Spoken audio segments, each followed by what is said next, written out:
Welcome back in my YouTube channel doctor S के शाह। मेरे YouTube channel doctor S के शाह में आप सभी को स्वागत है। आज मैं स्टार्ट कर रहा हूँ इंडियन इकोनॉमी, भारतीय अर्थव्यवस्था, और इसमें टॉपिक के नेम रहेगा वित्तीय बाजार पर। वित्तीय बाजार होगा जिसमें मैंने यहाँ पे लिखवा दिया हूँ वित्तीय बाजार पर बहुविकल्पी प्रश्न।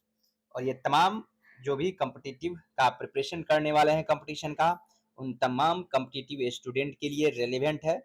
और आप सभी मेरे चैनल से बने रहेंगे ताकि कॉमर्स से रिलेटेड, इकोनॉमिक्स से रिलेटेड जो भी कंपटीशन से जुड़े हुए चीज टॉपिक होती है रिलेवेंट, उन तमाम टॉपिक को मैं अपने यूट्यूब के माध्यम से वीडियोज अपलोड करता हूं। तो चलते हैं अब सबसे पहले एमसीक्यू की ओर चलते हैं। देखिए पहला क्वेश्चन में क्या कहता है वित्तीय बाजार का मुख्य प्रमुख कार्य क्या है। कहता कर संग्रह, निवेशकों और उधारकर्ताओं को जोड़ना। तो यही होगा इसका आंसर, निवेशकों और उधारकर्ताओं को जोड़ना। निवेशकों का मतलब जो इन्वेस्टर होते हैं वो, और जो कंपनी होते हैं उन दोनों के बीच जोड़ना, ताकि शेयर और डिवेंचर को बाइंग सेलिंग हो सके।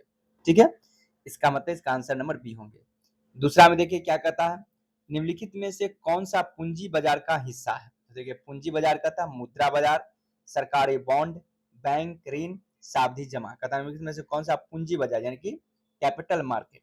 तो मैंने बताया था कि कैपिटल मार्केट जो होती है कोई लॉन्ग टर्म जो जो भी फिनेंशियल संपत्ति होती है, यानी कि वित्तीय संपत्ति, जो दीर्घकालीन वित्तीय संपत्ति को जहाँ पे खरीद बिक्री होती है, उस बाजार को पूंजी बाजार कहता है, जिसमें शेयर, डिवेंचर, बॉन्ड ये सब आती है। तो देखेंगे इसमें क्या है, मुद्रा बाजार नहीं आएगा, सरकारी बॉन्ड, बैंक ऋण और सावधि जमा। यहाँ पर सरकारी बॉन्ड आपको आ जाएगा, पूंजी बाजार का हिस्सा होगा, यानी कि 20 का आंसर होगा। ठीक है, अब आगे बढ़ता हूं मैं तीसरा नंबर क्वेश्चन की ओर। तीसरा नंबर क्वेश्चन में देखिए क्या कहता है, सेबी की स्थापना कब हुई थी। तो सेबी की स्थापना आपको हुई थी 1988 में। हमेशा याद रखिएगा, सेबी की स्थापना आपको 1988 में हुई थी।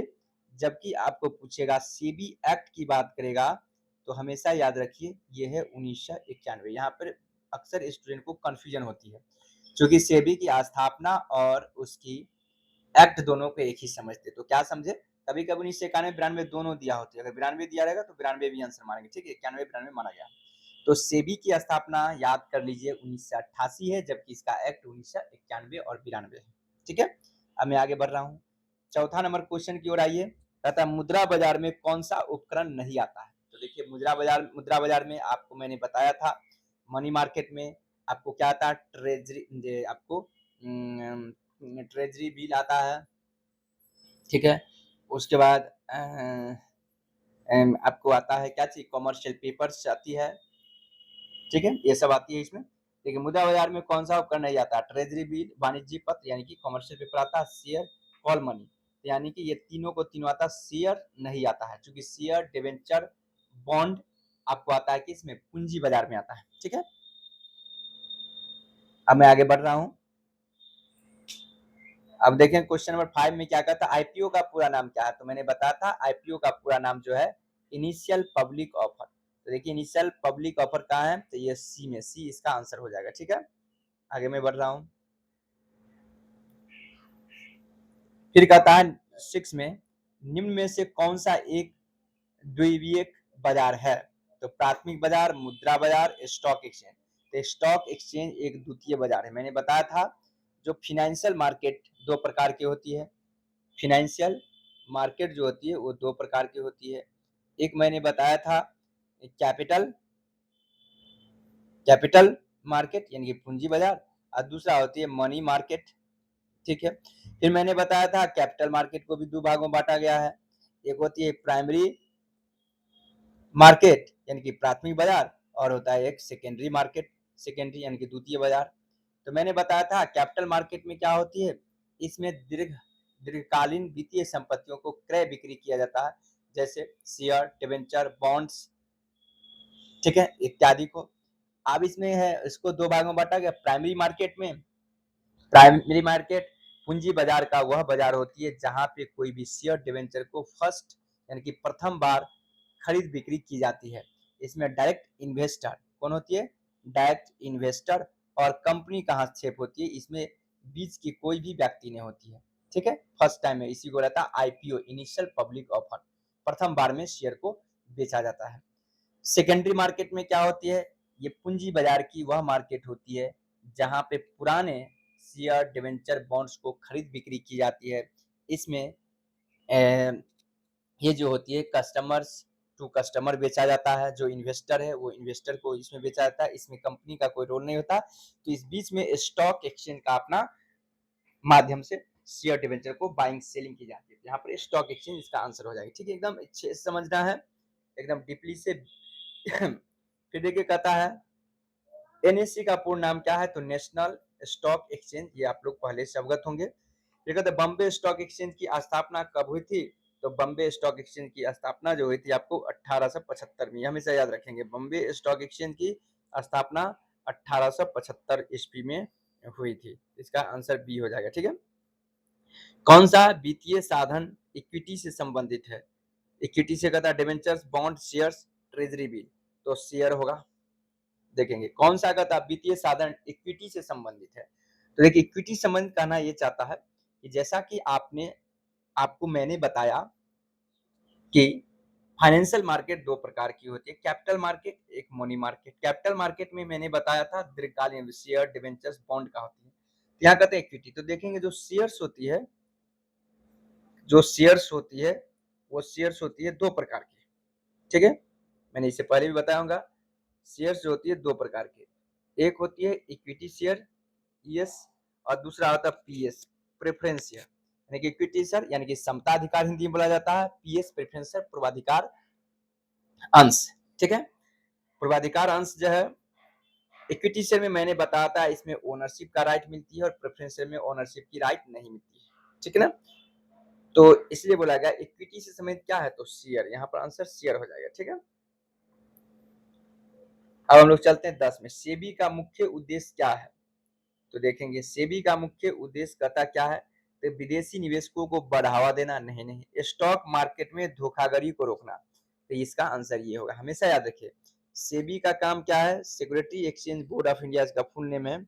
सेबी का काम है कि जो कोई अगर मार्केट में शेयर इन्वेस्ट करती है, ठीक ना, तो इन्वेस्टर को प्रोटेक्ट करना, उसको संरक्षण देना, ठीक है, संरक्षण देना उसका काम है। यानी कि उसको प्रोटेक्ट करना, उसको धोखाधड़ी से बचाना, उसका फ्रॉड हो उससे बचाना, और उसको हर प्रकार से उसको क्या करना है, ट्रेनिंग देते रहना है, ठीक है। तो यही हो गया सेबी का मुख्य उद्देश्य, ठीक है। इसमें हो गया डेरिवेटिव मार्केट किससे संबंधित है, कहता शेयर से, फ्यूचर्स व विकल्प से, शब्द। तो डेरिवेटिव जो है फ्यूचर्स, हमेशा याद रखेंगे।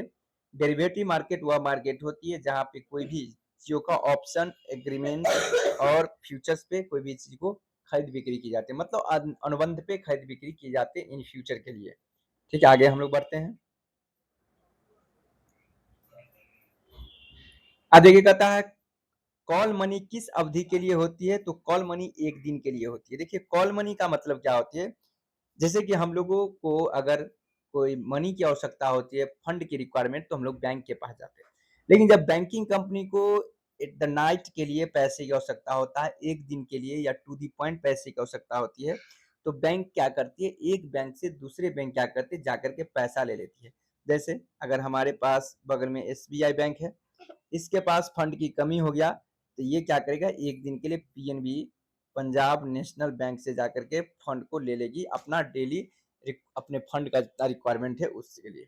या पीएनबी को जरूरत होगा तो एक दिन के लिए एसबीआई से अपने ले लेती है कैपिटल, तो उसको बुलाया था कॉल मनी, ठीक है। अब कहते हैं निम्नलिखित में से कौन सा मुद्रा बाजार का हिस्सा है, मनी मार्केट, तो कमर्शियल पेपर है, म्यूचुअल फंड नहीं है, इक्विटी शेयर नहीं है, डिवेंचर नहीं है, तो यहाँ पे हो जाएगा कमर्शियल पेपर। क्योंकि मैंने बताया था मुद्रा बाजार में कमर्शियल पेपर आता है, ट्रेजरी बिल आता है, ठीक है ना। ये सब आपको कमर्शियल पेपर का ये है, मतलब कि मुद्रा बाजार का हिस्सा है। म्यूचुअल फंड क्या होता है, तो एक निवेश योजना है, ठीक ना, एक निवेश योजना होगा। क्योंकि मैंने बताया था म्यूचुअल फंड का मतलब एक इंटरमीडियरी है जिसमें कई डिफरेंट डिफरेंट यानी विभिन्न प्रकार के निवेशकों से पैसे इकट्ठा करता है, फंड को इकट्ठा करता है, और विभिन्न प्रकार के कंपनियों में या इन्वेस्टमेंट में वो क्या करती है, पैसे को इन्वेस्ट करती है। फिर कहता है बाजार पूंजीकरण क्या दर्शाता है, तो कंपनी का कुल शेयर मूल्य को दर्शाता है। ठीक है, डिवेंचर एक प्रकार का क्या है, तो ऋण उपकरण है, ये सही है, क्योंकि डिवेंचर मतलब ऋण पत्र होती है। आगे बढ़ते हैं हम लोग। कहता है सेंसेक्स में कितनी कंपनियां शामिल होती है, तो सेंसेक्स में 30 कंपनी शामिल होती है और निफ्टी में 50 याद रखेंगे। कहता है निफ्टी में कितनी कंपनी, देखिए ये भी आ गया, तो निफ्टी में 50 क्या याद रखेंगे आप लोग, सेंसेक्स में कितना होता है, 30 कंपनी होती है और हमेशा याद रखेंगे निफ्टी में, और निफ्टी जो होती है उसमें 50 कंपनी इन्वॉल्व होती है, इस चीज को आप याद रखेंगे। ठीक है, आगे बढ़ता हूं।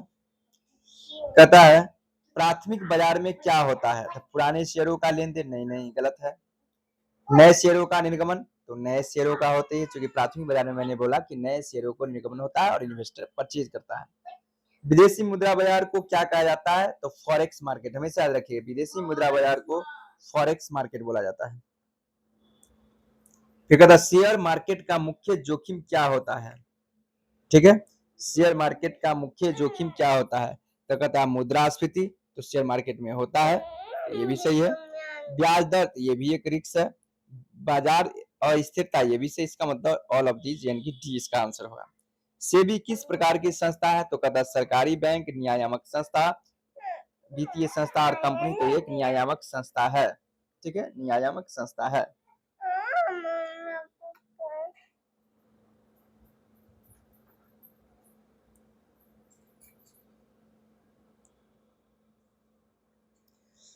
आप देखेंगे 23 नंबर क्वेश्चन की ओर हम लोग आएंगे, बढ़ेंगे। कहता है लघु अवधि के वित्तीय साधनों का व्यापार किसमें होता है। ठीक ना, पूंजी बाजार, प्राथमिक बाजार और मुद्रा बाजार। तो मुद्रा बाजार में मैंने बताया था कि फाइनेंशियल वित्तीय बाजार दो प्रकार की होती है, पूंजी बाजार और एक मुद्रा बाजार।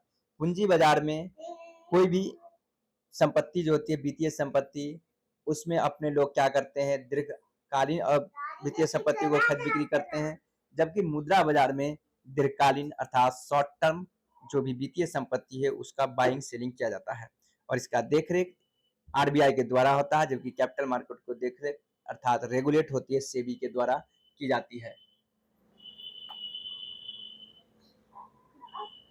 24 में देखिए बॉन्ड पर मिलने वाली आय को क्या कहा जाता है, हमेशा देखिए बॉन्ड पे मिलने वाली आय को कूपन बोला जाता है, तो जो कूपन आंसर होगा वो होगा, यहाँ पे कूपन होगा। ठीक है, अब आगे बढ़ते हैं। स्टॉक एक्सचेंज का कार्य क्या है, तो शेयरों का व्यापार करना है। स्टॉक एक्सचेंज का क्या कार्य है, शेयरों का व्यापार करना। ठीक है, तो यहाँ पे हो जाएगा बी आंसर। एक व्यक्ति जो शेयर बाजार में व्यापार करता है उसे क्या कहा जाता है, तो एक व्यक्ति जो शेयर बाजार में व्यापार करता है उसको ट्रेडर बोला जाता है। क्या समझे, ट्रेडर। वित्तीय बाजार किसको पूंजी आवंटित करती है, तो वित्तीय बाजार एक सरकार को उत्पादक क्षेत्र को करेगी। विकल्प ऑप्शन किसका एक उदाहरण है, मुद्रा का, ऋण का, डेरिवेटिव का होगा, इसको मैंने पहले बता चुका था। ऋण उपकरणों में निवेश करने का एक उदाहरण क्या है, शेयर, डिवेंचर। तो डिवेंचर एक ऋण है, ऋण में, ठीक है, क्योंकि ऋण पत्र इसी को बोला जाता है। ऋण बाजार में कौन सा साधन शामिल नहीं होती है, तो शेयर नहीं साधन होती है। बॉन्ड, ट्रेजरी बिल और डिवेंचर ये सब क्या होते हैं, ऋण में, क्योंकि बॉन्ड भी एक प्रकार का है, लोन ही है, लेकिन सरकार इश्यू करती है।